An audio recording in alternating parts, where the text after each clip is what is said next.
పవన్ కళ్యాణ్ ప్రస్తుతం deputy CM అధికారాన్ని enjoy చేయడం కాదు, ఆయన పవర్లోకి రాగానే పనిలోకి దిగిపోయారు.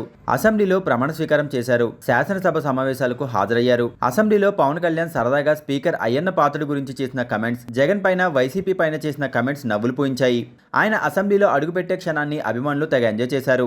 అంతా బాగానే ఉంది, అన్నీ బాగానే ఉన్నాయి. పవన్ కళ్యాణ్ జూలై మొదటి వారం ఇటు సినిమాలపై ఓ కన్నేస్తారని, ఆయన చేయాల్సిన 3 సినిమాల షూటింగ్స్ ని త్వరగా పూర్తి చేస్తారని, అందులో ముందుగా ఆయన Harihara Veeramallu balance shoot complete చేసేందుకు జూలై మొదటి వారంలో సెట్స్ లోకి రాబోతున్నారంటూ ప్రచారం గట్టిగానే జరిగింది. అయితే జూలై మొదటి వారంలో హరిహర వీరమల్లు జ్యోతికృష్ణ డైరెక్షన్ లో మిగతా షూటింగ్ స్టార్ట్ అవుతుంది. అదే వారంలో పవన్ కళ్యాణ్ వీరమల్లు సెట్స్ లోకి వస్తారనే ప్రచారంలో ఎలాంటి నిజం లేదంటూ వీరమల్లు నిర్మాత ఏం రత్నం క్లారిటీ ఇచ్చారు. పవన్ కళ్యాణ్ ప్రస్తుతం పొలిటికల్ పవర్ లో ఉన్నారు. తనకున్న బిజీ షెడ్యూల్ నుంచి కొంచెం ఫ్రీ అయ్యాక వీరమల్లు షూటింగ్ లో పాల్గొంటారని ఏం రత్నం చెప్పారు. దాంతో పవన్ కళ్యాణ్ ఇప్పుడప్పుడే సినిమాలు పూర్తి చేసే ఆలోచనలో లేరని అర్థమవుతోంది. కానీ చాలా వరకు పూర్తయిన వీరమల్లు ఓజీ నిర్మాతలు మాత్రం పవన్ కాస్త దయతలిస్తే చాలన్నట్టుగా ఎదురు చూస్తున్నారు. మరి పవన్ ఎప్పుడు కర్ణిస్తారో చూడాలి.